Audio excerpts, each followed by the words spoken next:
Mesdames et messieurs, bienvenue et merci de regarder RTI 1. Voici les titres de cette édition.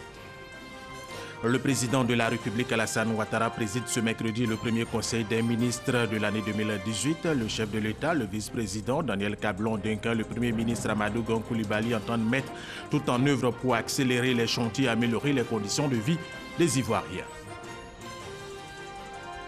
Des coups de feu ont été entendus hier soir à Bouaké-Chideti qui ont poussé les habitants de la capitale de la région de Béké à rentrer chez eux. La base du CCDO a été attaquée par d'autres militaires ivoiriens.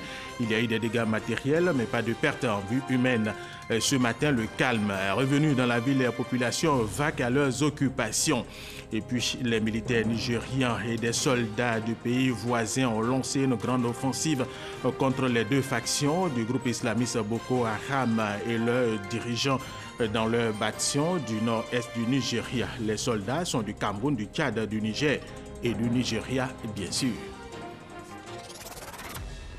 Voilà, nous vous le disions à l'instant, le président de la République, Alassane Ouattara, préside ce mercredi le premier conseil des ministres de l'année 2018. Le chef de l'État, le vice-président Daniel Kablon-Duncan et le premier ministre Amadou Gon Coulibaly entendent mettre tout en œuvre pour accélérer les chantiers et améliorer les conditions de vie des Ivoiriens. Avec le renforcement des institutions pour la paix et la bonne gouvernance, la transformation structurelle de notre économie, la promotion de la jeunesse et de la femme. Nous écoutons à ce propos le Premier ministre Amadou Gon Coulibaly et le président de la République Alassane Ouattara. Monsieur le Premier ministre, ce premier Conseil des ministres de l'année 2018 coïncide avec l'an 1 du premier gouvernement de la Troisième République. Je voudrais donc profiter de cette occasion pour vous féliciter, ainsi que l'ensemble des membres du gouvernement, pour l'important travail que vous avez accompli tout au long de l'année, malgré les adversités. Je vous félicite tout particulièrement, Monsieur le Premier ministre, pour votre leadership et votre dynamique action à la tête du gouvernement, en dépit d'une année 2017 particulièrement difficile. Je l'ai indiqué dans mon message à la Nation le 31 décembre dernier, grâce à la solidité des fondamentaux de notre économie, aux actions et aux choix judicieux du gouvernement, ainsi qu'aux efforts de tous nos compatriotes, nous avons réussi à relever les nombreux défis auxquels nous avons dû faire face. Nous avons ainsi procédé à la mise en œuvre des réformes institutionnelles prévues par la Constitution de la Troisième République. En outre, nous avons poursuivi et intensifié nos actions pour consolider la paix dans notre pays et pour améliorer les conditions de vie de nos compatriotes. Monsieur le Premier ministre, vous avez relevé les priorités auxquelles le gouvernement devra s'atteler tout au long de l'année 2018. Et je résume, à savoir le renforcement des institutions pour la paix et la bonne gouvernance, la transformation structurelle de notre économie, l'amélioration des conditions de vie des populations, la promotion de la jeunesse et de la femme. Je vous demande donc d'œuvrer dès à présent à la concrétisation de la feuille de route que vous venez de définir. J'attends bien sûr du gouvernement, comme d'habitude, diligence et célérité. Monsieur le vice-président de la République, Monsieur le Premier ministre, Messieurs les ministres d'État, Mesdames et Messieurs les ministres, Mesdames, Messieurs, avant de terminer, je voudrais, en notre nom à tous, féliciter mon jeune frère, le ministre Jean-Claude Brault. Jean-Claude Brault, levez-vous.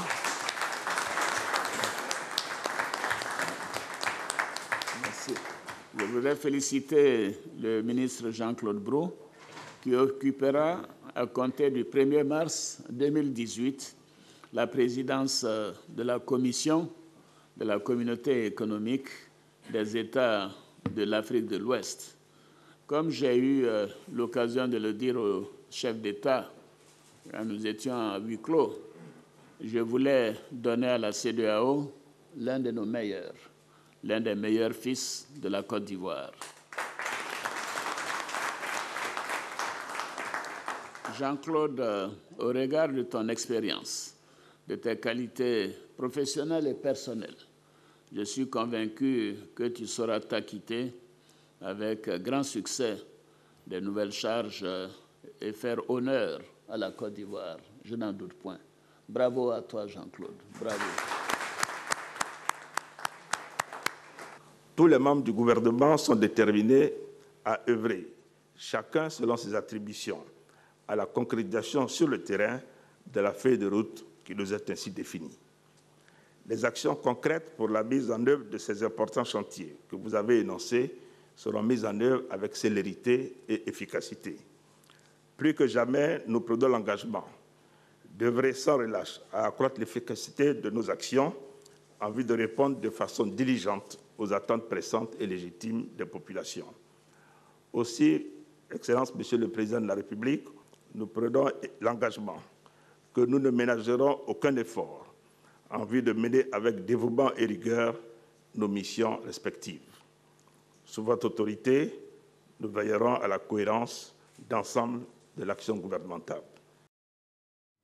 Voilà, allons au deuxième grand titre de cette édition. Des coups de feu ont été entendus hier soir à Bouaké, des tirs qui ont poussé chez les habitants de la capitale de la région de Bouaké à rentrer chez eux. La base du CCDO a été attaquée par d'autres militaires ivoiriens. Il y a eu des dégâts matériels, mais pas de pertes en vie humaine. Ce matin, le calme est revenu dans la ville et les populations vaquent à leurs occupations. Abdul Kader Segodogo Guédoumon, RTI Bouaké.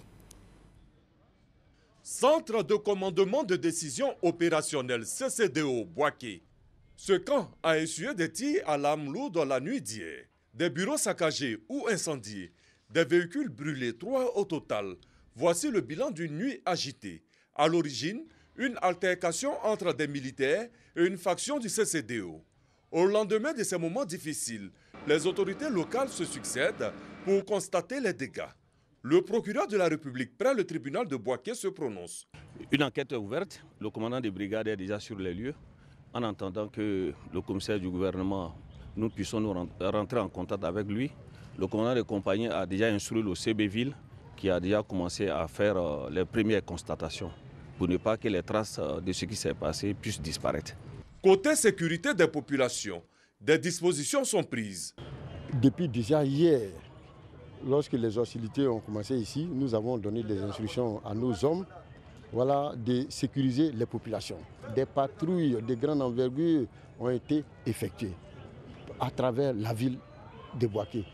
Nous-mêmes, en tant que responsables, nous avons créé un PC pour la circonstance à la 3e légion de gendarmerie. Voilà. Et c'est de là-bas qu'on a essayé de gérer la situation. Un détour du côté des sapeurs-pompiers militaires. Un obus tiré par un RPG a failli décimer plusieurs soldats. 2 minutes après leur entrée en chambre, le tir est arrivé depuis le CCDO, situé à 1 km. Les portes ont volé en éclats. Les impacts sont encore visibles. La main de Dieu aura triomphé. Tout comme chez les braves populations, élèves, commerçants, travailleurs. Tous sont sortis pour vaquer à leurs occupations, comme pour dire, il n'y a rien, on n'a pas peur. On n'a pas peur. Voilà, et ce communiqué avant de poursuivre cette édition, communiqué des forces armées de Côte d'Ivoire relatif aux événements survenus à Bouaké le 9 janvier 2018. Suite aux événements survenus le vendredi 5 janvier dernier, un groupe de militaires de certaines casernes de Bouaké s'en est pris au cantonnement du Centre de coordination des décisions opérationnelles CCDO situé dans le quartier Sokoura dans la nuit du mardi 9 janvier 2018. Au terme des tirs qui ont pris fin aux environs de minuit, le bilan s'établit comme suit. Un blessé léger pris en charge par les services de santé, 2 véhicules incendiés et un autre endommagé, les locaux du CCDO mis à feu. Alertés, les sapeurs-pompiers de la 3e compagnie ont très vite circonscrit l'incendie. Le procureur de la ville de Bouaké et la gendarmerie nationale ont procédé au constat d'usage en vue d'approfondir les enquêtes en cours afin de mieux situer les responsabilités. L'état-major général des armées a immédiatement pris des dispositions pour renforcer la sécurité dans la ville de Bouaké. Depuis ce matin, aucun incident n'est signalé. Le calme est revenu dans les casernes. Les populations sont invitées par conséquent à vaquer librement à leurs occupations. Fait à Abidjan ce mercredi 10 janvier 2018, le général de corps d'armée Touré et Sekou, chef d'état-major général des FACI. Notre reporter Abdoul Kader Segodogue Godoumand de RTI Bouaké s'est entretenu justement avec le maire de la commune de Bouaké, Djibo Youssouf Nicolas, qui s'est rendu sur la base du CCDO. Nous les écoutons. Monsieur le maire de la commune de Bouaké, bonjour. Bonjour. Alors, vous sortez à l'instant donc du CCDO. Bouaké a connu une nuit difficile. Il y a eu encore des tirs à l'arme lourde. Alors, quel est le premier constat? Le premier constat est navrant. Parce qu'aujourd'hui, je viens de voir que la base, le siège du CCDO de Bouaké est totalement détruit. Le bâtiment est irrécupérable. Donc, sur le plan matériel, les dégâts sont importants.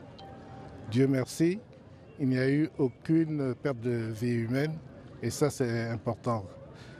Aucune perte de vie humaine ni du côté des agents de la CCDO ni de la population.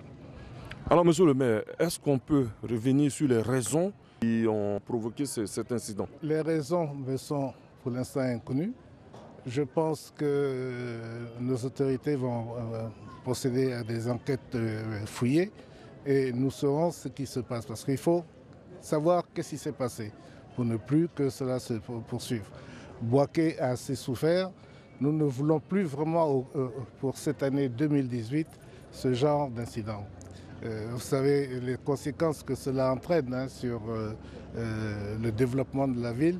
Je n'ai pas besoin d'insister lourdement dessus, mais ça a vraiment des conséquences très négatives pour le développement de la ville. Donc il faut qu'on arrête ça.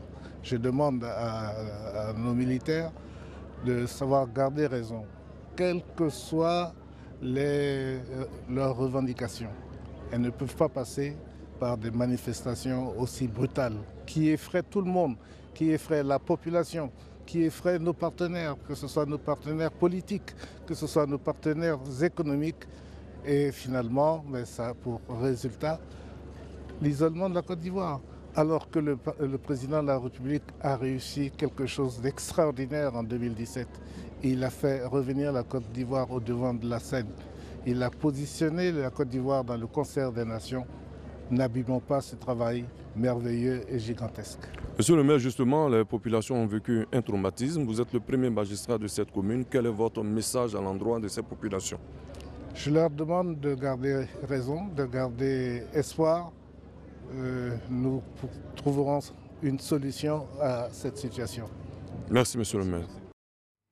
Allez, autre sujet, un hélicoptère de l'armée française s'est crashé hier mardi dans le village de Ngokro, situé dans la localité d'Alépé, faisant 3 blessés parmi les membres de l'équipage.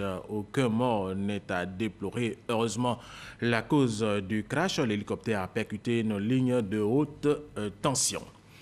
La première dame de Côte d'Ivoire, Mme Dominique Ouattara, a reçu des femmes hier mardi en fin de soirée à la résidence présidentielle. Ce sont des épouses des ambassadeurs, des femmes leaders et ministres. Elles sont venues rencontrer la première dame de Côte d'Ivoire pour lui présenter les vœux de Nouvel An. L'épouse du chef de l'État et présidente de Children of Africa a choisi l'occasion pour annoncer une bonne nouvelle. Il s'agit de l'inauguration de l'hôpital mère-enfant de Bergerville prévue en mars prochain. Témoin pour RTI 1, Jérôme Kofi Abolé. Des vœux de bonheur et de réussite à la première dame pour ses actions de bienfaisance envers les populations. Des vœux qui viennent des épouses des présidents d'institutions, des ministres et des ambassadeurs, ainsi que des femmes leaders, chefs d'entreprise ou membres du gouvernement. Elles veulent, ces femmes, 2018 plus meilleure que les années précédentes pour Dominique Ouattara avec son époux, le président de la République. 2018, une année de confiance toujours renouvelée avec les pays amis de la Côte d'Ivoire, mais aussi celle de l'engagement de ces femmes à être toujours disponibles aux côtés de la présidente de Children of Africa qui, pour elle, ne sait que donner de la joie aux autres. Madame la Première Dame, vous savez mettre du baume au cœur des personnes en détresse.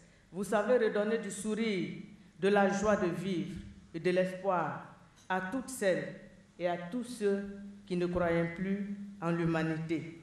Madame la Première Dame, à l'individualisme grandissant, vous opposez la douceur de votre générosité maternelle apaisante.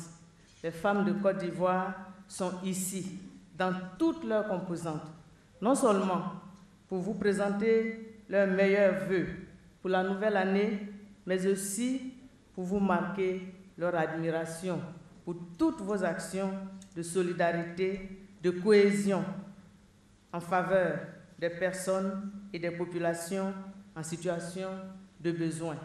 Nous vous exprimons notre engagement à nous tenir à vos côtés, toutes les femmes de Côte d'Ivoire, pour l'accomplissement de votre noble mission. Pour la Première Dame de Côte d'Ivoire, il y a lieu d'espérer avec 2018 qui ne va certainement apporter que des bonnes nouvelles, comme celle relative à la livraison de l'hôpital mère-enfant de Benjéville, prévue dans le mois de mars prochain. Concernant 2018, je suis heureuse de vous annoncer que l'hôpital mère-enfant de Bingerville sera inauguré au mois de mars prochain, à la faveur des 20 ans de la Fondation Children of Africa. Ce nouvel établissement de santé, entièrement équipé d'un matériel de dernière génération, permettra une meilleure prise en charge de nos populations, particulièrement les femmes et les enfants. Et à cet effet, mes chères sœurs, je voudrais vous dire que l'hôpital aura un service de bénévolat qui pourra accueillir les personnes de bonne volonté qui souhaitent donner un peu de leur temps aux enfants qui seront accueillis dans l'établissement. En avril prochain, nous aurons le plaisir d'inaugurer également le centre d'accueil de Soubré pour les enfants victimes de la traite et du travail des enfants. Il est actuellement en cours d'équipement et a été construit par la Fondation Children of Africa. Dès son ouverture, il permettra de recueillir les enfants victimes pour leur donner un foyer d'accueil. Une tradition, la rencontre de ce mardi entre ces femmes et la Première Dame se veut comme telle, avec cette édition qui est la 3e du genre. Elle a surtout été marquée par un échange de présents entre l'épouse du président de la République, Alassane Ouattara, et ses invités. Allez, toute autre chose, le président de la Cour des comptes, Kambali Diomandé, a présidé hier mardi ici à Abidjan l'installation officielle des magistrats de la Cour des comptes. C'est la toute première audience solennelle de cette juridiction financière. Lancine Bakayoko. Ils sont 25 les nouveaux magistrats qui ont été installés à la Cour des comptes. Occasion pour le premier président de cette juridiction financière de faire quelques recommandations d'usage. Je vous exhorte, chacun dans l'intimité de sa conscience, et tous ensemble, soudés par les obligations que nous impose notre noble mission, à engager dès maintenant toutes les formations de la Cour dans une marche au galop sur les sentiers exaltants d'une contribution déterminante à la transparence, à la régularité, à la performance et à l'efficacité de la gestion des affaires publiques. Dans cette dynamique, les juges de la Cour des comptes devront recentrer leurs efforts en vue d'une utilisation efficiente des ressources dans l'ultime objectif de veiller au bon emploi des deniers publics. Nous devrons jouer pleinement notre partition dans le renforcement de la démocratie en Côte d'Ivoire par l'effectivité de la reddition des comptes et du contrôle. À l'heure du bilan, la juridiction sera très attendue sur la qualité de ses attestations et avis, notamment dans l'exécution des différents projets en faveur des populations. Le traitement des comptes des collectivités publiques et des affaires déférées devant la Cour dans les délais impartis par la loi devra retenir en particulier notre attention. La mise en place de la Cour des comptes résulte d'une directive de l'Union économique et monétaire ouest-africaine adoptée en 2009. Une séance d'information sur l'annexe fiscale 2018 a été organisée hier mardi à la maison de l'entreprise au Plateau à l'intention des opérateurs économiques ivoiriens. L'on note d'importantes innovations en faveur des entreprises dans cette annexe fiscale, mais également de nouvelles taxes sur certains produits et services. Jean-Luc Mangbo-Kwame. C'est une quarantaine de nouvelles mesures prévues par l'annexe fiscale 2018 qui a été présentée aux opérateurs économiques. Des mesures de soutien aux entreprises, mais également des mesures d'aménagement du dispositif fiscal et de renforcement des moyens de l'État. Une annexe fiscale qui introduit pour cette année 2018 d'importantes innovations. L'impôt minimum forfaitaire qui double, qui est perçu donc au taux donc de 1% alors qu'il était donc à 0,5%, qui passe donc d'un minimum donc de 3 millions à 5 millions et donc d'un maximum donc de 35 millions à 50 millions. La fiscalité sur le tabac, la fiscalité sur les boissons. Les nouvelles taxes qui ont été introduites visent à fiscaliser certains produits dont la taxation est recommandée par le dispositif communautaire de l'UEMOA, mais visent également à rétablir une certaine équité fiscale parce qu'il y a certains secteurs, n'est-ce pas, qui, ayant les mêmes caractéristiques que d'autres secteurs taxés, ne supportaient pas d'impôts. En vigueur depuis le 2 janvier 2018, l'annexe fiscale vise à créer les conditions d'une économie forte portée par le secteur privé. Les opérateurs économiques, eux, craignent un accroissement de la pression fiscale. Il y a eu beaucoup de mesures qui ont été faites, mais qui, dans l'ensemble, sont plus contraignantes, augmentent plus les impôts pour les entreprises que des mesures qui améliorent la fiscalité pour les entreprises et donc l'environnement des affaires. Je pense que si on continue sur cette voie, cela risque de pénaliser la compétitivité de nos entreprises en Côte d'Ivoire. Aujourd'hui, nous avons commandé une étude pour déterminer le taux de pression fiscale secteur par secteur. Cela va nous permettre d'avoir une meilleure appréciation parce que, vu d'aujourd'hui et sans l'étude, on a l'impression que ce sont les mêmes qui payent. Le taux de pression fiscale actuel en Côte d'Ivoire est de 15,6%, un taux que le pays compte porter à 20% en 2019. Pour 2018 déjà, les prévisions des recettes fiscales estimées à plus de 3 000 milliards de francs CFA sont notamment basées sur la poursuite des réformes en matière fiscale. Voilà, le prix borchon du coton connaît une amélioration depuis 2011. En pleine récolte et vente dans les régions du Hambol et du Poro, les producteurs de coton saluent cette constance du prix de l'or blanc qui leur permet de réaliser des projets. Soro Corona, Kwadjo Kwame, Jean de Dieu Daniel, RTI Boaké. Adamaka, campement de producteurs de coton situé sur l'axe Niakakamadougou-Korogo. Soro Adama vient de vendre sa production cotonnière. Il échange avec ses amis sur ses projets de l'année en cours. Sa production a connu une hausse grâce à la bonne pluviométrie de l'année dernière. L'année passée, j'ai eu 10 tonnes. J'ai déjà vendu mon coton. J'ai eu 11 tonnes. Je vais payer une voiture cette année, 4x4. Soro Adama n'est pas le seul producteur de coton à nourrir de tels projets. Bon, l'argent que j'ai eu cette année-là, je vais construire. Il y a mon parent, il y a mon enfant, les femmes, et puis s'il y a un problème hôpital, s'il y a un problème maladie, tout ça là. Donc c'est comme ça, je prends mes pousser un peu.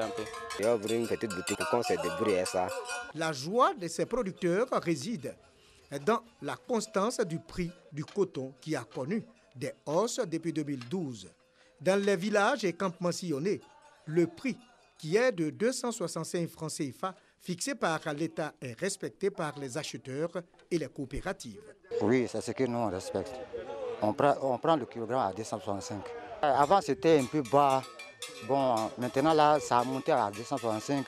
Bon, c'est bon aussi, ça nous arrange. Tout en saluant les efforts du président de la République pour la relance de la filière et améliorer le prix du kilogramme, les producteurs souhaitent une amélioration les années à venir. Ouais, on demande à la San Ouattara de nous aider sur le coton. Il n'a qu'à augmenter le prix. Nous, on souffre dans le champ, avec les femmes, avec les enfants aussi. Pour le bénéfice, on ne gagne pas. On voulait que le président de la République n'a qu'à essayer de voir ces cas augmenter les prix du coton pour nous encourager. De Korogo à Niakaramadougou, c'est une ambiance de fête à l'occasion des ventes et du chargement de la production.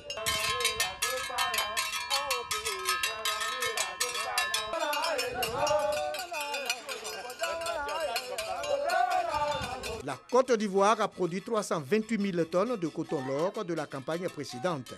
Pour la présente campagne 2017-2018, la production globale atteindra les 350 000 tonnes. La caravane dénommée Ansud Blog Camp avec pour thème les TIC, les technologies de l'information et de la communication pour l'autonomisation des communautés ici dans le pays. Elle est à Ferkessé et Dougou, Soro Corona, Abdul Kader Segodogo, Guédoumont, RTI Boaké. Ce Congo est calligraphe de son état à Ferkessé-Dougou. Se connecter sur Facebook à partir de son téléphone portable est la seule facette d'Internet qu'il maîtrise. Grâce à une invitation de l'ANSUT, l'Agence nationale du service universel et de télécommunications, il vient de se former sur les opportunités qu'offre Internet.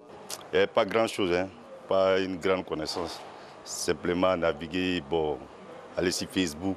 En Côte d'Ivoire, seulement 22% de la population utilise les TIC, technologies de l'information et de la communication.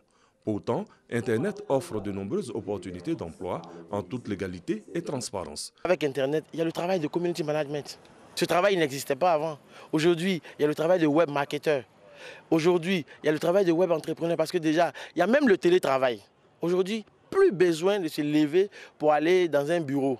De chez soi à la maison, on peut travailler aisément et gérer tout ce qu'on a à faire depuis sa maison. Pour accroître le nombre d'utilisateurs des TIC et former la jeunesse sur les offres d'emploi qu'elle engendre, l'ANSUT, l'Agence nationale du service universel et de télécommunications et l'Union nationale des blogueurs de Côte d'Ivoire ont initié une caravane. L'ANSUT Blog Camp, avec pour thème les TIC pour l'autonomisation de nos communautés, vise également à lutter contre la cybercriminalité qui connaît un essor dans le pays. Sur Internet, on peut travailler comme dans la vie réelle pour avoir son argent de façon légale et de façon licite.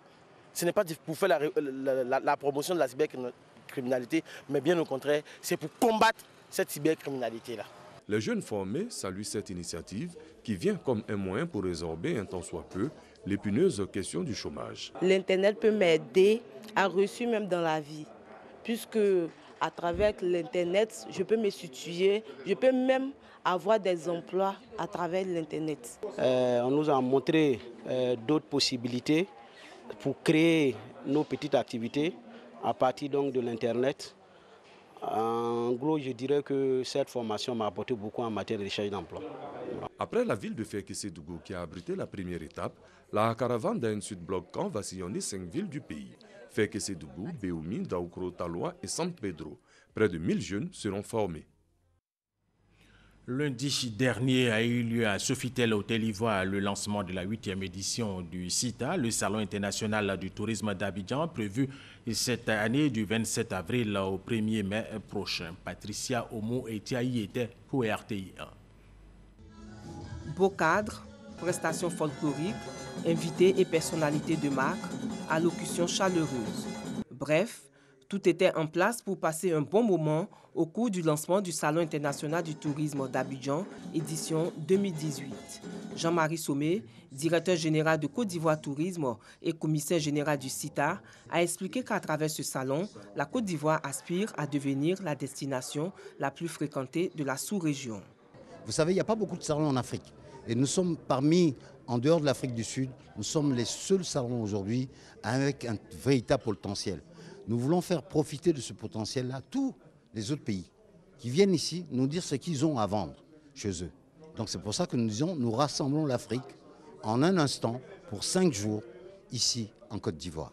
Ce salon qui se déroulera du 27 avril au 1er mai vient démontrer la vision du gouvernement à faire de la Côte d'Ivoire une destination des plus prisées. Nous sommes convaincus d'une chose, c'est que la Côte d'Ivoire, de par l'ensemble de ses réalisations et de par la référence que procure ce salon, nous devenons une destination touristique des plus en vue. Et comme on parle essentiellement de tourisme vert, comme vous le savez, c'est ce qui marche le plus fort dans le monde. Donc quand on parle des CITA, c'est une opportunité pour nous qui gérons les parcs nationaux de venir présenter ces destinations qui sont originales pour nous.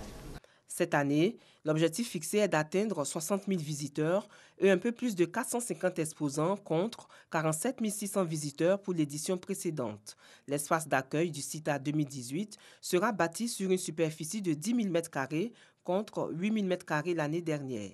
Il est aussi prévu un forum sur l'emploi jeune et plusieurs concours sur la gastronomie, la photographie et les plus beaux stands. Le secteur hôtelier en Côte d'Ivoire est en constante évolution en raison d'investissements importants réalisés ces dernières années. Cet élan devrait être accru avec le Programme national de développement PND 2016-2020, estimé à 30 milliards de francs CFA et dont 65,5% de part est réservé au secteur privé. Terminons avec cette information. Les militaires nigériens et des soldats de pays voisins ont lancé une grande offensive contre les deux factions du groupe islamiste Boko Haram et leurs dirigeants dans leur bastion du nord-est du Nigeria, selon l'armée nigériane. Les soldats sont du Cameroun, du Tchad, du Niger et du Nigeria, bien sûr, alliés dans le cadre d'une force régionale.